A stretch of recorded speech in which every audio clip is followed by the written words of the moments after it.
पसंद करते हैं, ये बात समझ में नहीं आई। इसमें समझना कैसा? मैं तुमसे शादी करना चाहता हूँ।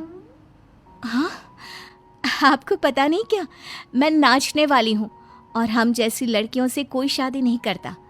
बहुत लड़के आते हैं तुम्हारी तरह बातें बनाने वाले, शादी के प्रपोजल्स लेकर लेकिन शादी कोई नहीं करता। कौन करेगा मुझसे शादी? मैं सच कह रहा हूँ, मैं सच में तुम्हें बहुत पसंद करता हूँ और तुमसे शादी करना चाहता हूँ। मुझे तुम्हारी बात पर बिल्कुल भरोसा नहीं।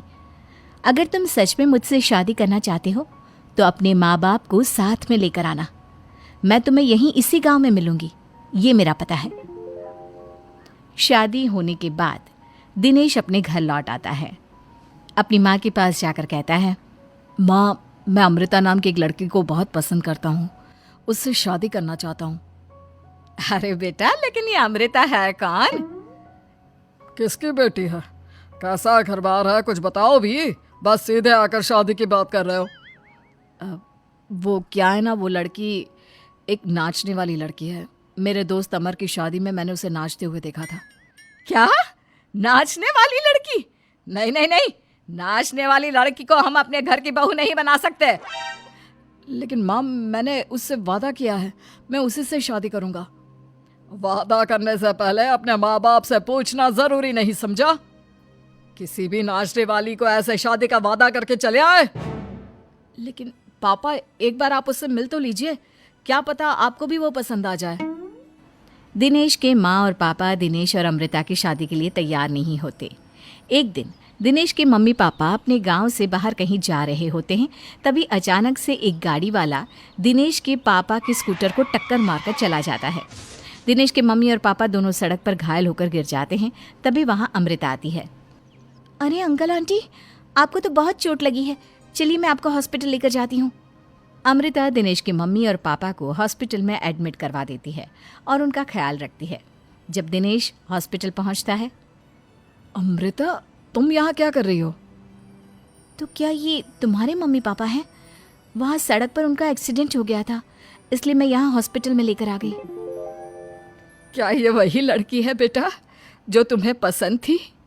हाँ माँ, यही तो है अमृता, जिसके बारे में मैंने आपसे बात की थी। हमारी सोच गलत थी। ये लड़की तो बहुत अच्छी है और हम तुम्हारी इससे शादी करवाने के लिए अब बिल्कुल तैयार हैं। उसके बाद दिनेश और अमृता की शादी हो जाती है। अमृता एक नाचने वाली थी और इसलिए वो किसी भी तरह की आवाज़ पर नाचना शुरू कर देती। एक दिन जब वो किचन में खाना बनाते वक्त झूम झूम कर नाच रही थी। अरे बहू, तुम यहाँ किचन में खड़ी होकर डांस क्यों कर रही हो? यहाँ कौन सा गाना बज रहा है? मम्मी जी, वो कुकर की सीटी का म्यूजिक है ना, बस उसी पर डांस कर रही थी। आप भी सुनिए ना, कितना अच्छा म्यूजिक है। अरे अब कुकर की सीटी पर कौन डांस करता है? अजीब नाचने वाली बहू मिली है। माना दिल की अच्छी है, लेकिन कुकर की सीटी पर भी नाचती है। भगवान भला करे। कुछ दिनों बाद दिनेश के पड़ोस वाले घर में कंस्ट्रक्शन का काम चल रहा था और सारा दिन मजदूरों के हथौड़े चलाने की आवाज़ आती रहती। उस आवाज़ की वजह से अमृता घर का सारा काम छोड़कर डांस करती रहती। ये देखकर दिनेश के पापा कहते हैं, बेटा, तुम नाचने वाली बहू तो ले आए, लेकिन ये तो हथौड़ों की आवाज़ पर भी डांस करती है। और बेटा, अपने घर का काम बिल्कुल छोड़ दिया है, सारा दिन बस मजदूरों के औजारों की आवाज़ पर डांस करती रहती है। कल मैंने एक गिलास पानी मांगा था तो मुझसे कहती है, पापा बाद में देती हूँ, अभी तो डांस कर रही हूँ मैं, डिस्टर्ब मत करो। माँ, पापा, आपकी बात सही है। अमृता के ऊपर तो डांस करने का नशा कुछ ज़्यादा ही सवार हो गया है। लगता है इसके पुराने काम का भूत इसके सिर में फिर से घुस गया है। अरे लेकिन बेटा, हम क्या करें? अब ये पूरा दिन इसी तरह नाचती रहेगी तो कुछ अजीब नहीं लगेगा? एक दिन दिनेश और उसका परिवार जंगल में पिकनिक मनाने जाने का प्लान करता है। दिनेश, उसकी पत्नी अमृता और माँ बाप चारों मिलकर जंगल में पिकनिक मनाने पहुंच जाते हैं। लेकिन तभी वहां पर जंगल के लोग उन्हें घेर लेते हैं। अरे क्या मुसीबत है ये? कौन है ये लोग?